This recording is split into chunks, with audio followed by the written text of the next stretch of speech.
Palakpakan po natin ang Panginoon.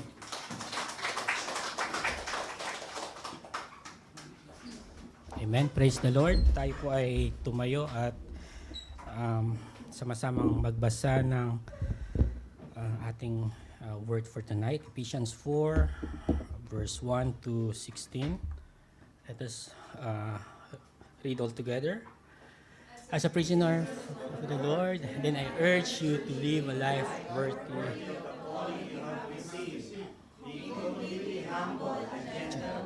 Be bearing with one another in love.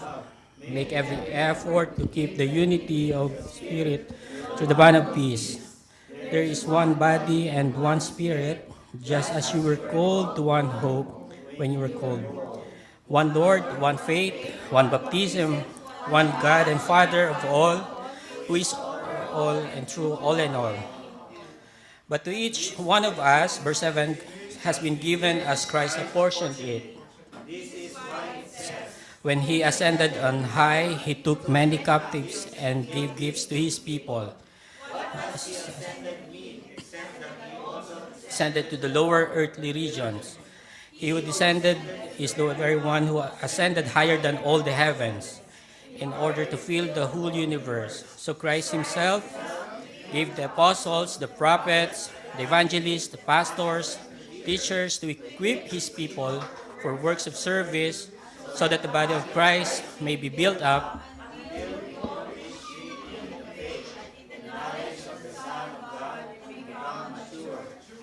attaining the whole measure of fullness of Christ.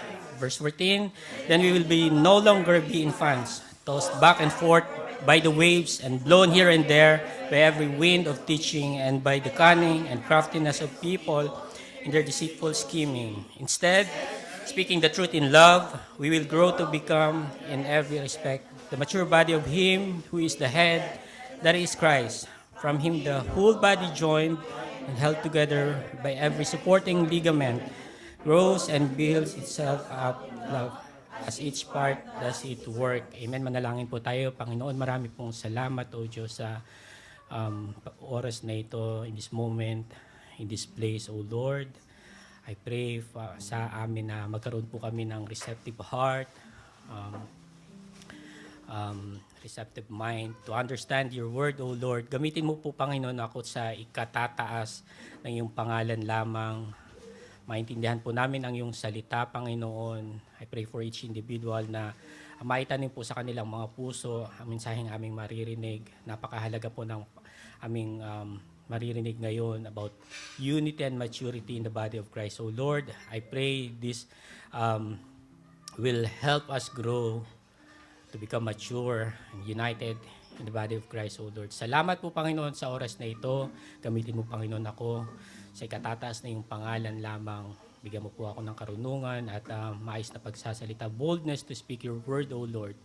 Thank you for goodness. Salamat, Panginoon, sa lugar na ito that we can assure na matatapos ang gawain ito na kami ay saved. We acknowledge the Holy Spirit, O Lord, to guide us. Thank you. In Jesus' name we pray. Amen. Tayo po ay makaupo na. Praise the Lord. So, bago po ako mag-start, nais ko muna pong magbigay ng acknowledgement. Unang-una sa ating mahal na pastor sa pagkakataon na binigay niya sa amin na makapagbahagi ng salita. Hindi po madali na tumayo at maghanda ng topic na ito. Yung una kong ginawa sabi ni pastor ibahin mo kasi masyadong ChatGPT.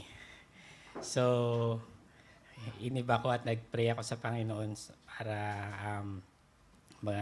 pinag-aralan ko na talaga kasi mahirap naman na magsasabi ako dito that na may additional ako dito na maririnig kayo to refine your words. You can search. Di ba? So I assure you mga kapatid na itong outline ko ngayon ay wala po sa ChatGPT. Praise the Lord. Amen. So nice ko muna magbigay ng story. The Apprentice Bakers. Next slide po.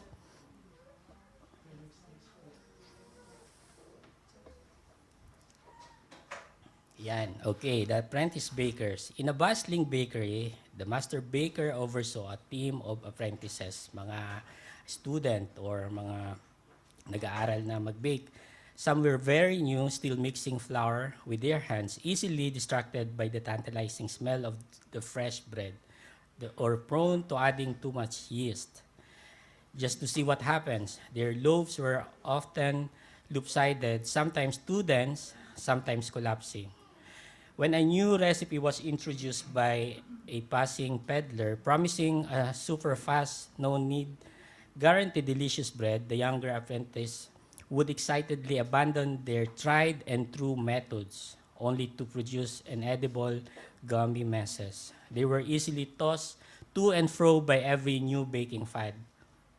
So yung master, may mga bagong baker na nag-aaral at mabilis silang nadidistract kahit yung mga bagong recipe, 'di ba? Na tapos naglalaro sila, like adding too much cheese. Then the master baker, patient and wise, understood. He didn't just tell them what to do. He showed, kapatid masyadong malakas yun. May na ba? Harap natin yan. Parang lakas eh. So, again, the master baker, patient and wise, understood. He didn't just tell them what to do. He showed them why. He spent time explaining the science of yeast, the importance of precise measurements to fill or properly knead dough, and perfect temperature of oven. He taught them to discern good flour from bad, to recognize the subtle signs of dough rising, and to understand how each ingredient contributed to the overall texture and taste. He gently corrected their mistakes, not to scold, hindi pinagpagalitan, but to guide them towards excellence. As season passed, some apprentices began to mature. They no longer chased every new flashy recipe, but understood the fundamental principles of baking. They could look at a dough and know instinctively if it needed more kneading or resting. They became discerning, able to spot a faulty ingredient or misleading technique from a mile away. They didn't just follow instructions, they understood the purpose behind each step, the full measure of a perfect loaf.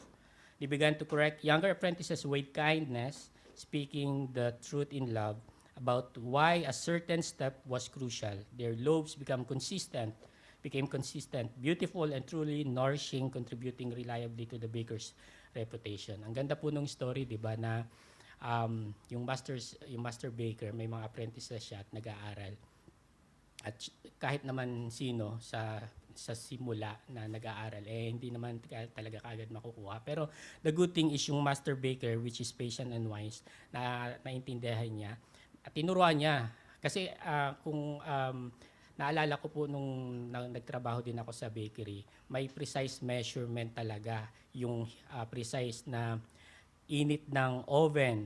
Tapos yung pagkatapos mong masahin siya, i-stay mo muna siya, mature mo muna, hindi mo kaagad isasalang kasi kailangan mo na mag-expand nun. Naalala ko din kahit sa paggagawa ng cake, mas crucial yun, mas detailed. So, yun nga na ang ganda nung yung master baker is meron siyang wise at naturuan niya. Then, nag-mature yung mga student and naipasa din nila yung pagtuturo. The master baker represents Christ, the head of the church, who gives us His word and wise leaders, pastors, teachers to equip us, while we are the apprentices, individual believers in the body of Christ. Tayo yung mga apprentices. And yung master baker ay ang Panginoon na kung saan head ng church, and binibigay niya yung wise word and wise leader sa ating pastor. So today, we will understand why unity and maturity is important in the body of Christ. Yung binasa natin, Ephesians 4:1-16 is entitled dun is Unity in the Body of Christ. So we will try to understand why unity and maturity is important in the body of Christ. Amen? Ready na po ba kayo? Ang topic, ang flow po ng pagtuturo ko ngayon ay expository. So papag-aralan natin yung each verses. Kasi naandun yung flow of thoughts, naandun yung flow of message. Alright, so mag-sisimula tayo sa next slide po. Mag-start tayo sa verse 1, which is the calling to live a life worthy. Next slide po. So in verse 1, opening verse na sinabi na Apostle Paul in Tagalog, sabay-sabay po nating basahin. Isang bilang po dahil sa paglilingkod sa Panginoon. Hiniling kong mamuhay kayo ng karapat-dapat bilang mga tinawag ng Diyos. So yun yung opening na sinabi ni Apostle Paul. Bilang mga tinawag ng Diyos, mamuhay kayo ng karapat-dapat. Di ba? Napakaganda. So the question is, how are we going to live a life worthy? Kasi sabi, bilang chosen or being called of God, we live to live a life worthy. In verse 2, the next verse, very next verse nun, sinabi dito, be completely humble and gentle. Be patient, bearing with one another in love. Make every effort to keep the unity of the Spirit through the bond of peace. Yun yung characteristics, yun yung character, how to live a life worthy. Di ba napakaganda? Hindi niya lang sinabi, pero binigay niya kaagad sa atin, how are we going to live a life worthy? Kinunan niya kaagad. So, isa-isahin po natin yun. Sinabi is, with humility. With humility is recognizing our dependence on God and intentionally valuing others above ourselves. Avoiding self-centeredness or pride. Sinabi dito is intentionally valuing others above ourselves. That means we are moving back and we are putting up yung ating mga kapatid. That's humbleness, that's humility, and recognizing our dependence on God. When we binababa natin ang ating sarili and mas binabalyo natin yung iba kaysa sa atin, tapos nire-recognize or binibigay natin yung depende or pagsaalang-alang sa Panginoon, it's called humility. In Philippians 2:1 verse 4, it says here as well, therefore, if you have any encouragement from being united with Christ, di ba, makikita natin yung mga words, yung mga keywords, united, being united with Christ. If any comfort from His love, ito again, yung love, if any common sharing in the Spirit, and any tenderness and compassion, and make them joy complete by being like-minded, having the same love, again, the same love, being one in spirit. Di ba? Yan yung mga keyword na mapapansin natin. Tandaan nyo po yan at ito yung masasalubong din natin sa mga incoming na verses. Do nothing out of selfish ambition or vain conceit. Rather, in humility, value others above yourselves. Not looking on your own interest, but each of you to the interest of the others. That's humility, that's humbleness.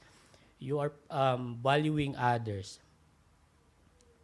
So ang question po mga kapatid, mas naka-self-centered ba tayo?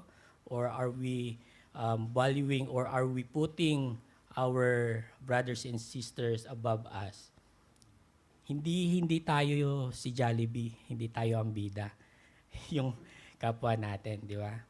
Hindi na tayo yung magaling. Humbleness, that's the key for humbleness. Okay, so next slide po. The Greek word of humility used in Ephesians 2 verse 4 and Philippians 2 verse 3 are both tapeiноprosonie, means lowliness of mind. Diba? Humbleness, lowliness of mind, humility. Amen? So next character is with gentleness. Next slide po. With gentleness, showing meekness and consideration in our words and actions, avoiding harshness and arrogance. Maingat tayo sa ating mga sinasabi, sa ating mga ginagawa na kung saan hindi tayo nakaka-offend. Maingat tayo. If we are aware or maingat tayo, it means we are being gentle. Hindi yung bara-bara, yung sugod ng sugod. Hindi yung biglang, hindi iniisip kung ano yung sinasabi. Diba? If we think kung ano yung sasabihin natin, to avoid harshness of arrogance, that's gentleness. And next is patience, enduring trials, frustrations, and imperfections of others with a calm spirit and forbearance. So, pagtitimpi, patience. Then bearing with one another in love, actively choosing to tolerate, forgive, and extend grace, understanding that love covers multitude of sin. Okay, so yan po yung mga characters. In verse 1 pa lang, sinabi that we live to live a life worthy with those characters. Ano po yung, saan natin makikita itong character na ito? Saan, anong ano nito? I mean, anong similarity nito? Di ba yung fruit of the Spirit in Galatians 5:22? But the fruit of the Spirit is love, joy, peace, patience, kindness, goodness, faithfulness, gentleness, self-control, and self-control. Di ba, ano siya? Connected siya. Di ba? We live, tayo ay mga tinawag ng Panginoon. If so, that we are being called, we should have this fruit of the Spirit. And we should have this kind of characters, this kind of attitude. Amen? Now, next slide po. In verse 3, so nabasa na natin 1, 2. In verse 3, sabi dito, make every effort to keep the unity of Spirit through the bond of peace. Yung peace is nasa ano rin yun? Fruit of the Spirit, di ba? Nasa ano, pero sinabi dito, make every effort to keep the unity of the Spirit through the bond of peace. Every effort, that means we are peacemakers. Nice ko pong i-reference si Pastor Jan. Binigay niya po sa akin yan. That if we made an effort, pagka lagi nating pinapractice yung unity of the Spirit through the bond of peace, we are peacemakers. Matthew 5 verse 9, blessed are the peacemakers because they will be called sons of God. Tama, di ba? We are being called. That means we are son of God. That means we should be as well a peacemakers, have these peacemakers. Now the question is, how we can keep the bond of peace?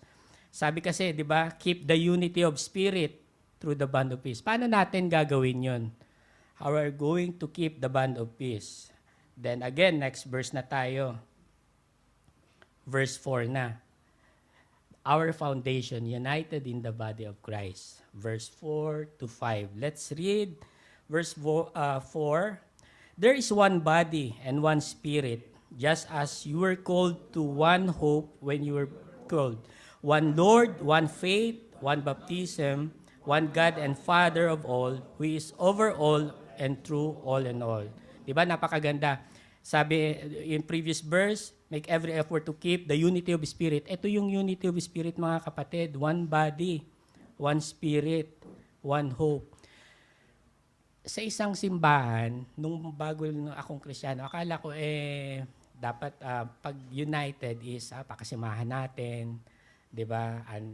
Maging intindihin natin, may mga magagaling, may mga Jollibee, di ba?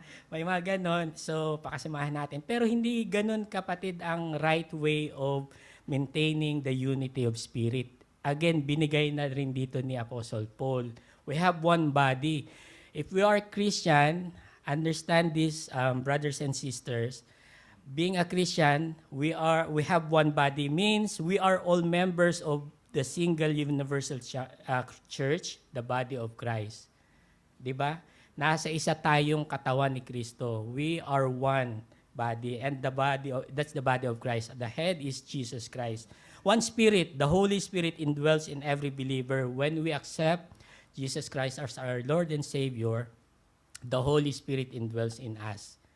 'Di ba? Tinuturuan tayo when Jesus Christ ascended, sinabi niya, I will leave iiwan ako ng magtuturo at mag-guide sa inyo. That's the Holy Spirit. One hope. Ano yung hope natin? We share the same glorious expectations of Christ's return and our eternal inheritance. We're hoping one day we will be sa Panginoon. Yun yung hope natin. One Lord, Jesus Christ is the supreme head and authority over all believers. One faith, we share the same fundamental truths of the gospel. Aletheia, di ba? One baptism, we are all identified with Christ's death, burial, and resurrection. We have all the same identity. One baptism, We are all identified in Christ. That yun, tama. And one God and Father of all. We have one loving sovereign Father over all, through all in His children. Hindi na tayo magkakaroon ng burden or hindi na natin kailangang mag-plastic, di ba? Napakisamahan. Internalize na lang natin ito mga kapatid, na andito tayo sa simbahang ito, na andito tayo kasi meron tayong isang katawan, isang espiritu, isang pag-asa, hope, Lord, faith, baptism, and God. We have our own opinions, differences, but we are united in these pillars of unity. Amen? Di ba napakaganda mga kapatid that if we are going to think about this over and over, we have one Lord. Di ba? Hindi ko lang alam kung ang isang kapatid ay walang hope or walang spirit. But as I assure that every Christians have the same, and we can all agree in this. Tama po ba? Taas po ng kamay. Are we agreeing with this? Walang tumataas na kamay. Okay, amen. So, yun yung fundamental natin, that we are united in the body of Christ. Okay, in verse 7, ito yung parang icebreaker niya. Okay, so basahin muna natin yung mga supporting verses dito. In 1 Corinthians 12, verse 13, as a body of Christ, let's read po. But all its many parts from one body. So it's with Christ.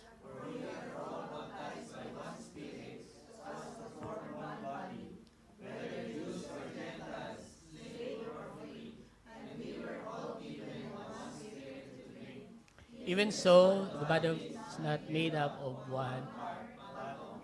Okay, wait lang po. So, napakaganda nung sinabi niya. In-emphasize niya na tayo ay binubuo ng iba't ibang katawan, iba't ibang parte ng katawan, pero nasa isang katawan. Nasa isang katawan, pero binubuo ng iba't ibang parte. So, hindi pwedeng sabihin na yung kamay ay mata. 'Di ba? Yung mata ay paa. 'Di ba? We have our own differences, we have our own different functions, different members, pero we are all in one kasi nasa isa tayong katawan. Amen? In Romans 12:4-5, for even as we have many members in one body, and all the members have not the same office, so we, who are many, are one in Christ, and severally members of one of another. Again, sinabi na naman, di ba, na magkakaiba tayo, pero sa iisang katawan, nasa iisang katawan. 'Di ba?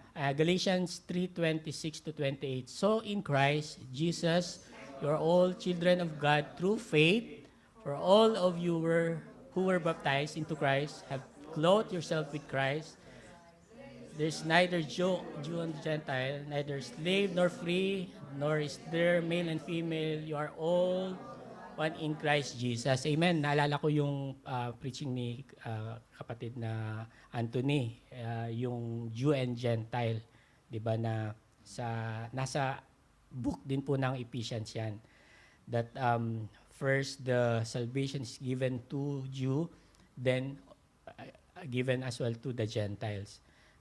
And so even slave and free, babae o lalaki, tayo are all one in the body of Christ. So, napakaganda po. Amen. So, verse 7 tayo. But to each one of us, grace has been given as Christ apportioned it. Parang bigla siyang nagbago ng sinasabi niya. First is mamuhay tayo, live to live a life worthy, because we are united in every spirit of this body Christ. Tapos sinabi in verse 7, says, but to each one of us grace has been given as Christ apportioned it. Parang reference siya dun sa we are in different offices or different members. Diba? Sa Oxford Dictionary, the word but used also as to introduce a phrase or clause contrasting with what has already been mentioned. Parang meron siyang, yung but is parang If so, di ba, nag-introduce ng different idea or phrase na maaring mag-contradict or nagko-connect dun sa previous verse. Okay, but to each one of us, grace has been given. If so, if we have unity, what is our goal and why? Amen? So, I hope na nakakasabay po kayo. And I hope hindi ako masyadong mabilis, pero ayos lang. Praise the Lord. Okay, so nasa third point na po tayo. Jump tayo from verse 7 to 11. Connected naman yun eh. Our goal, the goal, maturity in the body of Christ. Verse 11 to 13. Basahin po natin. The prophets, the evangelists, the pastors, and teachers. Amen. So, si Kristo mismo, si Jesus Christ himself, gave the apostles. If there is a fruit of the Spirit, let's have to understand that Christ himself, when he ascended, and he's also descended sa lower earthly regions, and freed the captives, ang sunod na verses dito, binigay niya yung, he gave the apostles, the prophets, the evangelists, and pastors. And ito yung tinatawag na agents or the fivefold ministry. Amen, mga kapatid? Fivefold ministry. Apostles, prophets, evangelists, pastors, and teachers. Okay. So, fivefold ministry refers to 5 distinct leadership roles within Christian church. These roles are seen as gift from Christ to equip and mature the church. Distinct leadership roles within Christian church. Amen? So, unahin natin itong fivefold ministry na to. First is yung apostle. The word apostle means one sent forth. Okay? Ito ay ginugol ko po itong meaning na to, hindi ChatGPT. Nasa Google to, pwede natin search. So, yung apostle means one sent forth. Apostles are often seen as pioneers, church planters. Alam naman natin yun, di ba? Yung originally, nagsi-start siya sa 12 apostles, yung pinili ng Panginoon. Di ba? Then, after Judas died, anong pinalit? Si Matthias. Di ba? Tapos may mga iba pang apostles, and yung prominent na apostles is si Apostle Paul na nagsulat nitong Ephesians. Diba? Yun yung apostles. Sila yung nagsimula ng church, nag-church plant at nag-evangelize talaga, nagpangalap ng ang salita ng Panginoon. Amen? So, ang function nila is to initiate, establish, and oversee. Okay? Then number 2 is prophet. One who speaks forth the mind and counsel of God. Ang role ng prophets is to receive and communicate divine revelation, insight, and direction from God. They speak words of encouragement, comfort, challenge, sometimes foretelling individuals of the church today. Their role is to keep the church aligned with God's will and purpose. Okay, so yung prophets, yung apostles po is prominent siya during New Testament. After Christ ascended, sabi ni Jesus Christ yung huling salita niya that preach the gospel in every nation and baptize them in the name of the Father and in the Son and the Holy Spirit. Diba? Then itong prophets, I think is prominent to during the Old Testament. At diba? During the Old Testament, sino po yung mga kilala nating propeta, prophets? 'Di ba si Jeremiah, si Elijah, sino yung tinapon sa dagat? Si Jonas, mga prophets 'yon. 'Di ba? Si Jonah ayaw niya na mag-share ayaw niya mag-rebuke dun sa mga nainis na siya dun sa mga tao na tinatry na i-save ng Panginoon. Pero bakit Lord? Bakit Lord? 'Di ba? Then si Samuel, si Elisha, si Elijah, si Jake, tama ba? So Zechariah.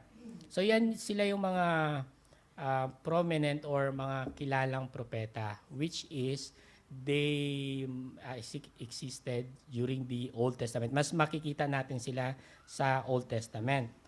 Okay? So, let's continue. The third is the evangelist or a bearer of good news. Evangelists are specifically gifted and passionate about proclaiming the gospel to unbelievers, leading them to faith in Jesus Christ. They often have a burden for the lost and are effective to outreach, drawing people into church. Naalala ko si Brother Cesar, na meron siyang passion or meron siya always desire to share the gospel. Kaya naman naitalaga siya bilang elder kasi yung passion niya sa pag-share ng gospel or pag-share ng word of God. Amen? Then yung fourth is pastor. Ang pastor po, ang Greek word ng pastor is pomeinas, means literally a shepherd. Okay? Shepherd, a shepherd one who cares a flock. Pastors are those who nurture, protect, feed, and guide the local congregation. They provide spiritual care, counsel, and oversight to the believers, helping them grow in faith and overcome challenges. Pastor, ang ating pastor, si Pastor Jeff, na nagno-nurture, nagpo-protect, and nagfi-feed, nag-guide sa atin. 'Di ba? Yun po ang trabaho ng pastor. And mostly, ang mga pastor ay meron silang hinahawakan na congregation, 'di ba? Kasi shepherd ka nga eh. Nag-attend ka ng flock eh. Nagno-nurture ka ng congregation, 'di ba? So, madalas ang pastor pagka talaga siya is maghawak ka ng itong gawain na to or itong mga tao na to, 'di ba? For them to nurture yung mga kapatid, yung mga bagong Kristiyano. Okay? Function is to guard, to guide, and nurture. To correct as well, di ba? Kaya kung kino-correct tayo ng ating pastor, trabaho niya yun eh. Yun yung gawain niya, to correct us. Then, last is teacher, the one who imparts instruction and understanding. Teachers are gifted in explaining and applying the scriptures, bringing clarity and understanding of God's word. They help believers grow in the knowledge of Christian doctrine and how to live it out practically. Guro or teacher. So kung hindi nyo po naiintindihan yung sinasabi ko ngayon, I'm no teacher.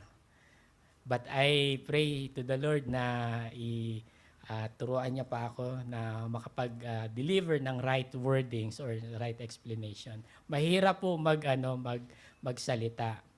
And lalo na maging pastor, di ba? Yung magtuturo ka pa nga lang, gagawa ka pa ng outline mo. Gagamitan mo pa ng ChatGPT. Amen. Di ba? So, praise the Lord kasi nade-develop naman tayo, naman tayo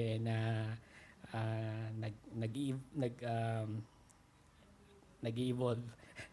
Amen. So, yung contemporary views, bibigay ko po yung contemporary views mga kapatid. There are varying views in the fivefold ministry today. Some believe all five offices are still active and essential in the church today. May mga naniniwala na itong fivefold ministry including the apostles and prophets ay nag-i-exist pa daw ngayon. Kaya may mga maririnig kayong ibang simbahan o mga na meron silang apostle sa simbahan nila. Ang address nila ay apostle. Tama ba, Apostle Kibuloy? Apollo Kibuloy. Di ba?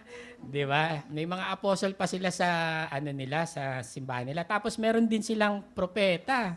Di ba? May mga propeta sila na pero kasi I believe po na ang prophets kasi is yung direct word from the Lord na binibigay. So parang mahirap yun eh. Di ba? Kung totoong propeta yun. Others believe that the roles of apostles and prophets were foundational and ceased with early church as the foundation, the apostles and prophets, with Christ as the cornerstone, has already been laid with the completion of the New Testament canon. They typically acknowledge the ongoing need for the evangelists, pastors, and teachers. So, which is tama ito. I believe in this part na yung apostle and prophets, natapos na yon during Old and New Testament. 'di ba? Kung may mga nag-prophesy ngayon, I don't think na legit 'yon. Legit ba 'yun, pastor? Or I don't know. 'Di ba? Maybe may mga ginagamit pero it does not mean na prophecy na 'yon. Nagpa-prophesy ano na. Eh, kapatid, narinig ko yung boses ng Panginoon. Sinabi sa akin, mahalin mo daw ako. May ganun po ako na sa simbahan namin dati. 'Di ba? So ano 'yun? Prophecy ba 'yun o ano? Deceitfulness. 'Di ba? So again, many see these five as distinct functions or giftings that may be present in various individuals rather than necessarily formal offices or titles. A person might have a strong evangelistic anointing without necessarily being called the evangelist or of a church. Tama to, na itong five gifts na to ay binibigay ng Panginoon. May nagtatalaga. Si pastor, magtatalaga siya na ikaw ay pastor o pwede ka magturo, 'di ba? Hindi siya yung magaling ako, nakapag-aral ako, pwede na akong magpropeta, 'di ba? Hindi ganoon po 'yon. We have to believe, we have to understand na ito ay mostly is inaano to ng ginaguide ng kaya nga ang Jesus Christ yung head and it laid down to the leaders. Tapos mag-a-appoint, sa ibang simbahan din is ina-anoint pa nga nila pinubusan si kapatid na Cesar, inanuan ng langis ni pastor. So yun yung right way to appoint. Hindi yung sa mga simbahan din po, alam din ako simbahan sa Pilipinas na pagka engineer ka na or lawyer ka or nasa custom ka, may position ka na sa simbahan. Oo, kasi na yan, magandang foundation na ng church, which is mali.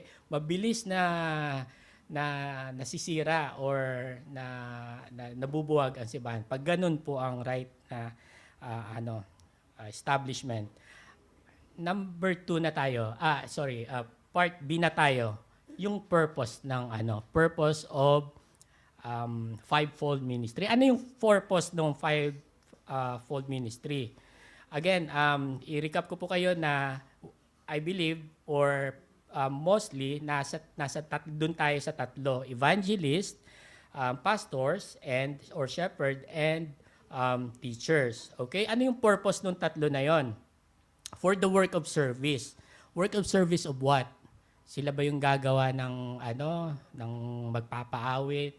Sila ba yung magluluto? Hindi, mga kapatid. Ang work of service nung fivefold ministers na yun is to equip His people for works of service so that the body of Christ may be built up.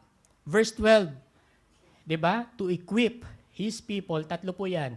To equip His people for works of service so that the body of Christ may be built up. Okay? So the ultimate purpose of these equipped leaders is to equip the saints for the work of ministry, for building up the body of Christ. For ministry is not just for the few. Every believer is a saint. Tayo yun. Set apart, called to minister. The goal is the spiritual construction and strengthening of the entire body. Ito pong sinasabi ko ngayon ay reference po ito dun sa shinare sa akin ni Pastor. Di ko lang na ilagay na kasi yun. So, ang purpose nung pastor natin is for us to equip.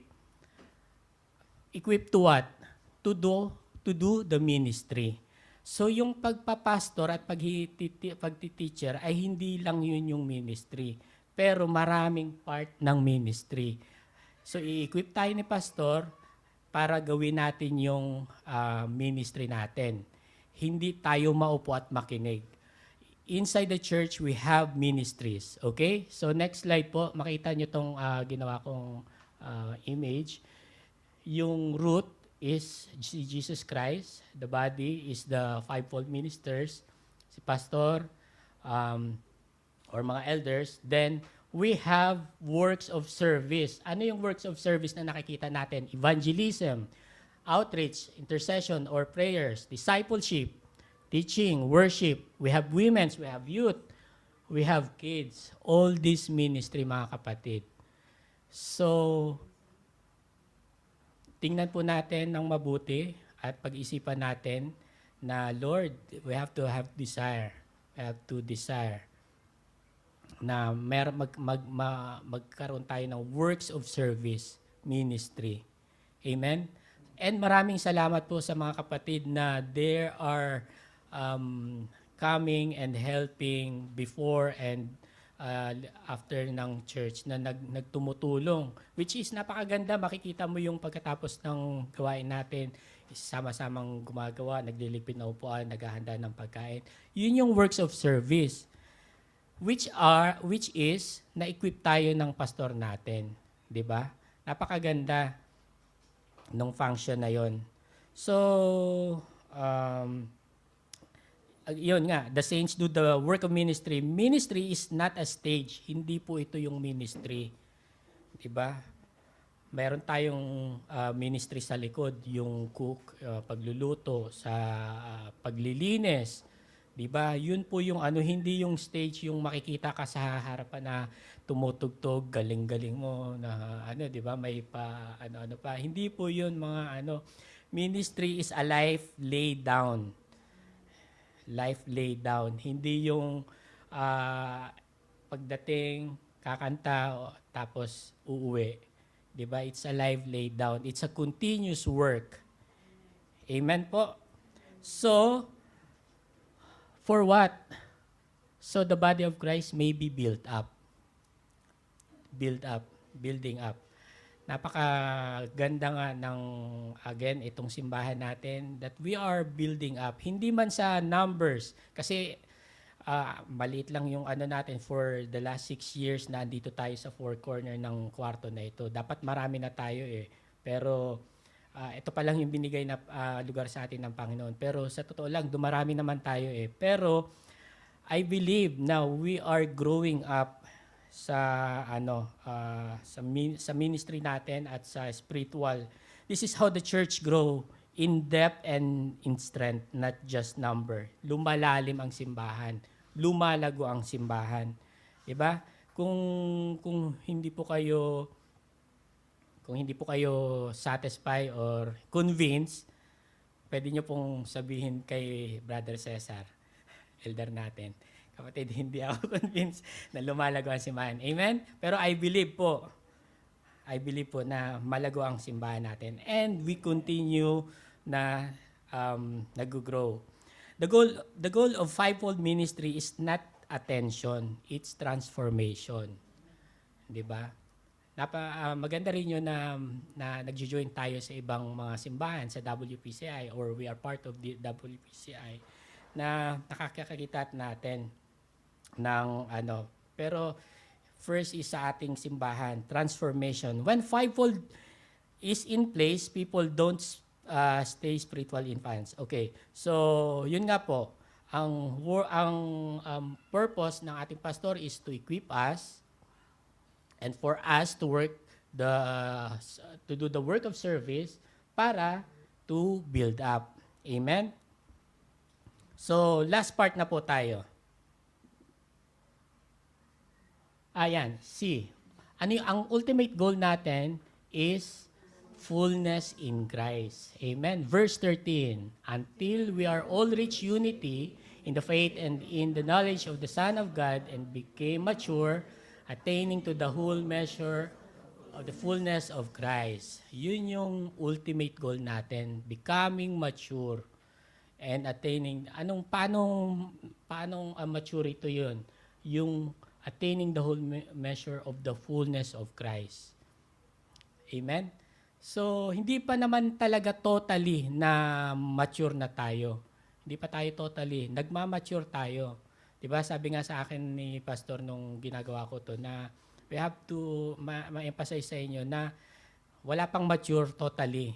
We are maturing. Fully mature pag nakasama na natin ang Panginoon, pag nasa fullness, piling tayo ng Panginoon. Pero we are maturing, fullness, attaining to the whole measure of fullness of Christ. Amen? So, maganda rin yun na we are maturing, growing in the fullness of Christ. Praise the Lord. Malapit na po akong matapos. 30 minutes lang. Amen. So, last part, the result. Okay? Verse 14. Verse 14, then we will no longer be infants, tossed back and forth by the waves and blown here and there by every wind of teaching and by the cunning and craftiness of people in their deceitful scheming. Ang first natin na result once we grow in the body of Christ is maturity. Para saan? Para hindi na tayo will no longer infants, tossed and back. Kasi pag mature ka na, hindi ka na baby. Di ba? May baby ba na mature na? Di ba? Ang baby po, sabi dito, no longer be infants tossed and backward by the waves, blown here and there by the every wind of teaching, by the cunning and craftiness. So if we are mature inside sa simbahan and out, hindi na tayo ma-persuade. Hindi na tayo mabibilis na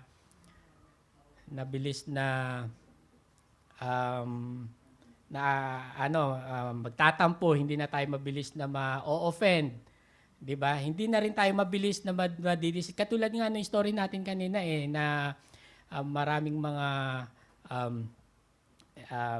recipe, bagong recipe na tinatry nila. Pero if we are mature na sa simbahan, hindi na tayo infant, hindi na tayo mabilis na matatakot. Itong mga kapatid na naalala ko yung dati rin is mabilis akong natatakot na ako sa mga nangyayari, if any sakuna na nagaganap or even war, mabilis ako na kinakabahan. Pero nowadays hindi na, kasi we know that we are closer to the Lord. Malapit na ang pagdating ng Panginoon, 'di ba? So kung mature na tayo mga kapatid, dapat hindi na rin tayo mabilis na na-distract. Nako, ligtas kaya ako. Magpe-pray na lang, Lord. Save me, Lord. 'Di ba? When we are mature in building the body of Christ, hindi na rin tayo mabilis na ma-persuade. Paul contrasts mature believers with infants tossed back and forth by the waves and blown here and there by every wind of teaching. Without unity, believers are isolated and vulnerable. Kung ang isang Kristiyano ay ina-isolate niya yung sarili niya, hindi siya nakikiisa sa simbahan or nakikiisa sa paglago, mabilis na vulnerable yon, weak, or yun nga, mabilis siyang ma-influensyahan, easily swayed by false doctrines or manipulative individuals. Without maturity, we lack the spiritual discernment to tell the truth from error. Diba? Without maturity, we will not have. Sino po ang may discerning spirit dito? Dapat kapatid, may discerning spirit tayo.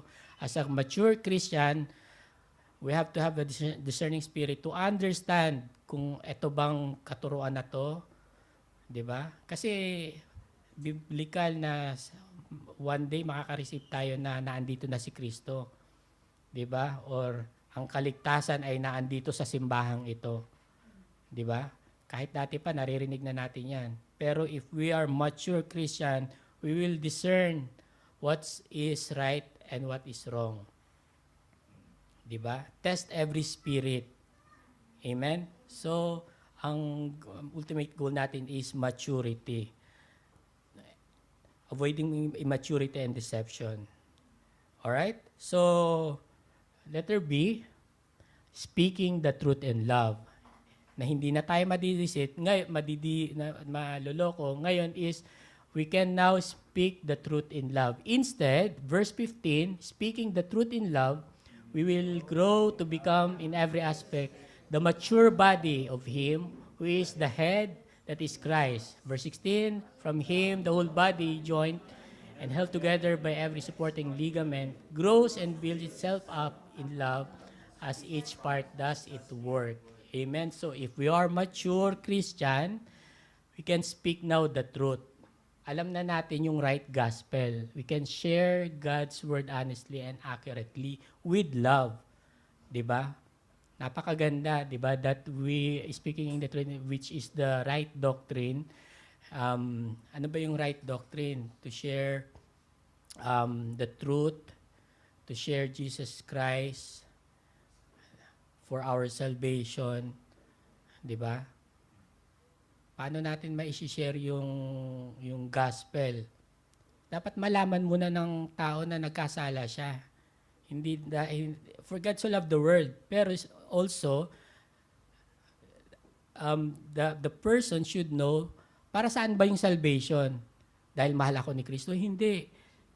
The unbeliever got sin, nagkasala tayo, kaya natin kailangan tanggapin si Kristo kasi walang kasagutan, walang solusyon sa kasalanan natin, walang ibang alay kundi si Kristo lamang. Right? RCCR.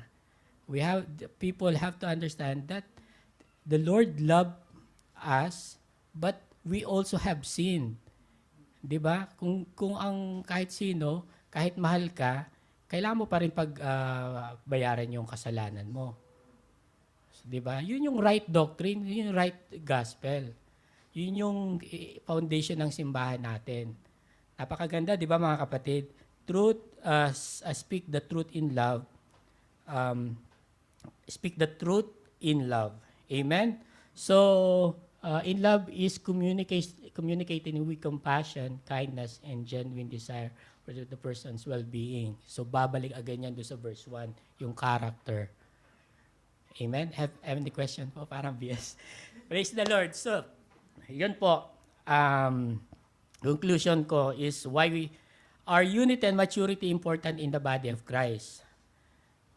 First is in Christ because we are called to reflect the fullness of Christ. Yun po yung natin, yun yung pinaka target natin to reflect the very fullness of Christ with unity, because our character determines it, humility, gentleness, fruit of the Spirit. Because our spiritual maturity requires it, we are already one in Christ. The 7 pillars of unity: one body, one mind, one spirit, one God, one hope. Amen. And stability against error, spiritual discernment, and greater effectiveness. Ito po yung all about dun sa Ephesians 4:1-16, unity and maturity. Praise the Lord. Tayo po ay tumayo at manalangin. Panginoon, marami pong salamat, O Diyos, sa natapos na topic or sermon na ito, O Lord.